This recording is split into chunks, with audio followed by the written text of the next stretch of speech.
with the man who helped lead the charge in the inaugural CJI. It is Victor Hugo. We're here in Austin, Texas. And when I got done interviewing Craig, we discussed how he gave you a water bottle. What on earth would make you think that he was giving you a water bottle that was actually filled with water? I don't know. I think I was too excited for accepting that. It definitely got my night started, you know. I thought as with him, everything's a joke. I thought maybe it was going to be water. He was just like, you know, maybe acting like he was drinking, but that thing was really strong. Probably played some weight on my decision to be, you know, talking about like what we're going to be talking about later. So, you know, it was pretty strong.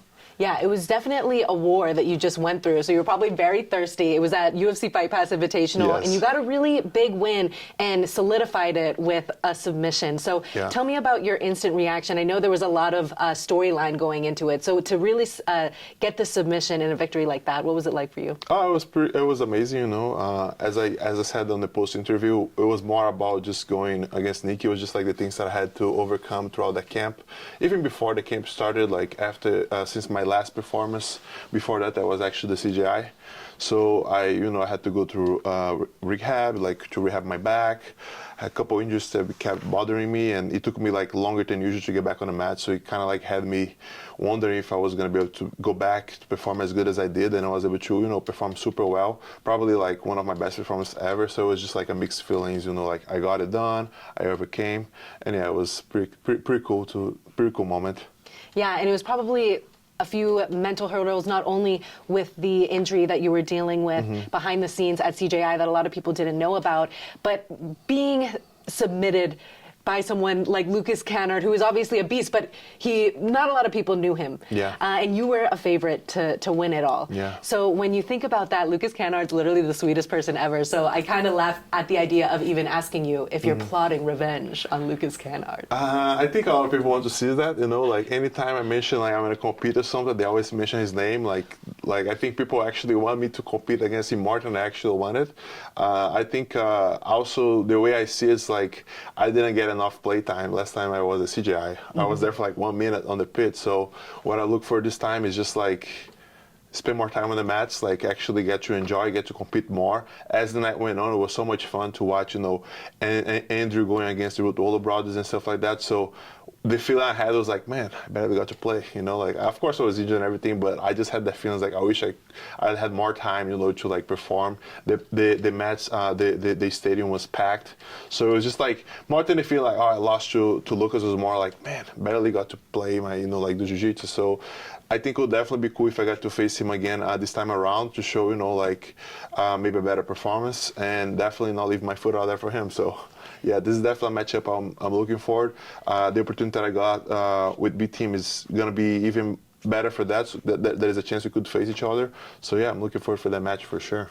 And you definitely handled it with grace. You were having a great time for the rest of the weekend. If that didn't happen, do you think you would have been the $1 Million Man? There was a high chance, you know, but anything could happen. One of the things that I'm excited about this training camp for the next CJI is to be training with Nicky Rod. He knows how to win $1 million, so I believe he's like probably the MVP of the tournament. He's the winner. He dominated the tournament, so there must be something there, especially that he did for the tournament, as far as like how he prepared, how he thought about the rule set and everything. That's pretty interesting, and I feel I feel pretty confident on being his team, and I think it's going to be a good learning experience, and it's going to be a cool experience overall, you know. Yeah, and this CJI is taking on a different format, and there's a lot of different turns happening, like the wild card, like the Misfits, and just in honor of the news that we are going to have to break, I wore a funny shirt for you. But in all honesty, it wasn't going to be a six-blades team, so the only way for you to get onto CJI2 was either through the Misfits route or the wild card route. And breaking news, a lot of the jiu-jitsu journalists and investigators were able to read Craig's lips and figure out that you are going to be taking up a spot on the B team roster. So tell me when those initial conversations started and why you leaned in the direction of going with B team. Yeah, just before I say anything, we would think that Craig would be more skilled killed his lips, right? Like, but it is what it is. Like, it was pretty easy to read it. But yeah, like the invite was, you know, kind of like surprising. You know, like I really like the guys here, but it got me by surprise. As you said, like I kept thinking how I'm gonna be able to manage to be on a team and stuff. So whenever they announced the wild cards, I wasn't sure like which team would approach and stuff like that. Whenever the invite came through, all I had to do, like I wanted to be part of it right away. Just had to run through some of my team, and they loved the idea as well. And I'm excited, you know. Like I think not only for this tournament, for my career overall, is gonna be a great experience. And I think it's just one of those cool moments that, you know, like I'm gonna be on the same team as Nicky. We competed several times together, but now we get to help each other out and like help each other prepare for this big of a tournament. It's almost like one of those Rocky movies, you know, like whenever they get together and they do a training camp. So it's been great. I've been training here a couple times, and I look forward to see how well we're going to perform in August. So what made you choose the B team route instead of like a Misfits team? Because we have the European trials, who Paul Ardilla, who's not from Europe, is going to be going to that trials. And you also have North America, Greg Souders is going to be head coach of that. So what kind of influenced your decision in that route? I think that's more than one thing. I have a weird relationship with Seth and Craig. I love the idea of CJI.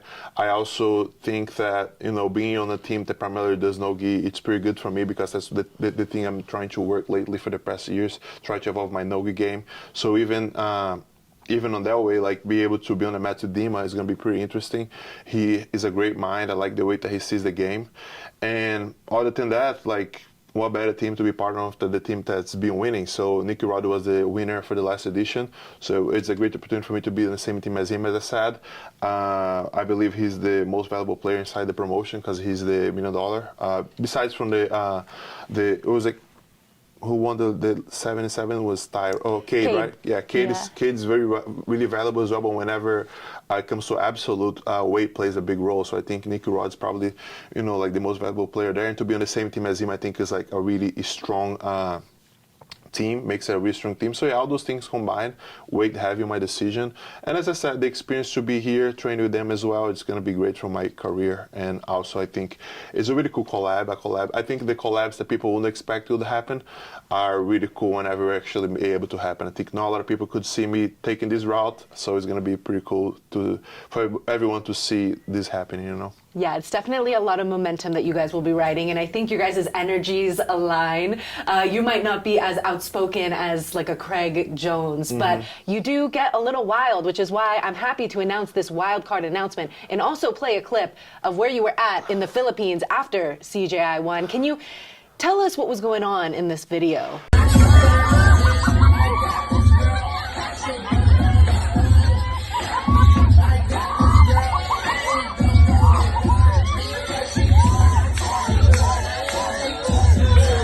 Yeah, you know, like that's what happens. You meet Craig once, you compete on the CJI, and next thing you know, you're gonna be in Philippines with a bunch of lady boys dancing around you. So it was just part of a kind of like a joke that the guy that organized the training camp there played on the instructors, and somehow they all came after the big brown guy somehow, you know. I did my best to try to hip escape and stuff like that, but I guess it just doesn't work when it comes to that, you know. And it was your wonderful fiance that captured the video, and she is a big fan of these, and she's going to want to try them out. Definitely. When you were in the Philippines, it was to give a seminar. Do you have anything coming up that you're looking forward to? It was a training camp for the grappling holidays. I'm definitely going back there next year. You know, it's a thing that we're going to be trying to organize every 2 years, so it gives everybody time to prepare. It's a long trip, and yeah, it was amazing. It was, I think, like my third or fourth time in Philippines, but my very first time in the islands. It was just like hanging out, surfing, do jiu-jitsu, so it was an amazing experience. And as far as now, like I don't have anything online on that style. So if you want to go to Philippines with me, you don't have to engage in the same activities that I engaged. Yeah, but you can. Yeah, you can. Grappling Holidays, just check them out. They do an amazing event. And yeah, I think I look forward to teach more camps. For now, I'm just pretty locked in on the competitions, you know, like, as I said, beating somebody like Nicky Rod on that performance, it was something that kind of got me driven to, you know, reach that new level. I'm coming off of a loss. I lost to the last #1, but I still believe I performed well in certain aspects. So I look forward to fix that all together and put an even better performance at CJI alongside the B team. And the thing I love about you is that you're not just an elite grappler, you're also a businessman, and you're always looking out for for your future self, and you own a gym, you do all the things that jiu-jitsu grapplers at this time have to do to also be financially stable, and you are also a trailblazer in getting the people to leave ADCC and take a stand with CJI, and that was a big risk, and we really appreciate your loyalty, and that's why we're so excited that you're coming back. But when it comes to certain maybe contracts that are out there, Craig recently had a post that was talking about 50-50 contracts. If you don't get the submission, you'll lose half of your purse. What are your thoughts from your perspective and what you're able to bring to the table? Is that a contract that you would ever consider? Not really. Like, I think like one thing that is overlooked is like stop and read your contract. Nowadays you have AI, so run your contract through AI might be helpful too. Just send it to ChatGPT and ask what he thinks about it. But yeah, I am blessed enough to have people that will look at that stuff for me and we'll sit down and discuss. Usually whenever I get a contract, it takes a little bit of time for me to sign because we're just like going over and over. Actually, one of the quickest ones just usually with CJI because, you know, like we read through, everything makes sense. Like we see that, you know, like they're protecting themselves, they're protecting the athletes as well. So I think that's where it should be fair. But yeah, like I think with the growth of the sport, things like that that you mentioned, they're just gonna happen more and more. But one of the things that I said previously that made me leave ADCC to join CJI was looking out for the athletes in many ways when it comes to how many people are watching, do we have access to that, and also fair business practices. You know, like this is a business practice. I think everyone should be well taken care of. And one of the greatest feelings, even though it was a loss, like I lost that day at CJI, a lot of us, we went there and put on a battle, and a lot of the guys that were on the bracket with me, it was probably the first time that I made them amount of money out of competition, and they didn't even win. They went there, they showed up, they worked, they lost, but I was talking to them, I was like, what did you think? He was like, man, this is one of like the greatest day of my jiu-jitsu career. I came in, I felt like I was treated as professional. I'm going home to my life, to my wife, and I have money, you know, like I can pay for my training camp now. Like I was able to pay for my training camp. I was able to pay the bills. There's still some money left. So it was kind of like a cool feeling, you know, because a lot of times you go to competition, you beat guys, but I even saw like some, I think it was Hiram Grace talking about it, like, am I really the best of the world? I just beat a guy that barely has a gi, you know, like so a lot of times you're going up to compete against guys, and they better have the means to get by. So like how cool is it that you're beating someone at that level? So I think what CGI did last time, leveling up everybody to the same degree where everybody's gonna get paid to show up, winning or losing, it was kind of amazing. And yeah, I think that's like also helping us change the industry a little bit when it comes to like athlete paying and everything, you know. So yeah, definitely sad to hear that, you know, there's still people falling for stuff like that.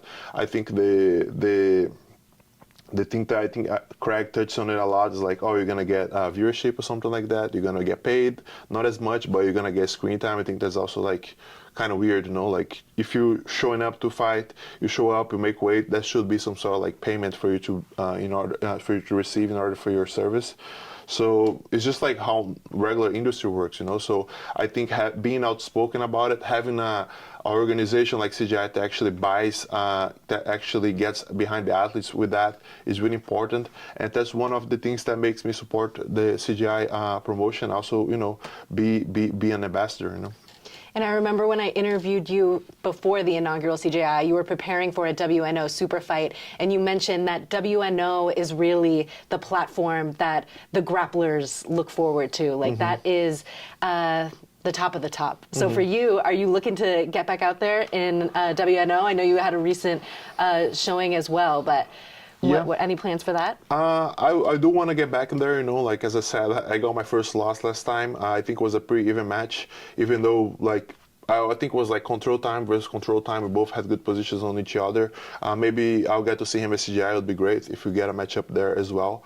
But yeah, I look forward to get back to doing WNO. Like UFC Fight Pass would be great too. So far I have 3 wins, 3 submissions over there as well. I hear there's a talk of a belt, so if there's a belt, it would be great to, you know, have that belt in hands. I grew up competing IBJJF, so, you know, like I'm kind of like obsessed with those golds. So if there's a gold, I'm out there to get it. Eventually, it would be cool to maybe get a shot at the #1 belt, but I think for now, what I have to do is just like get back on the win column and eventually earn my spot. I love it. And just to end on the wild card note, can you look into the camera and let the people know who you are and who you are going to be supporting in CJI 2? Hi, I'm Victor Hugo. I'm joining B team for the CJI 2. And let's go after that meeting. We cannot If you wait to enjoyed see it. that Thank you so interview, much, Victor. be sure Thank you. to check out this one.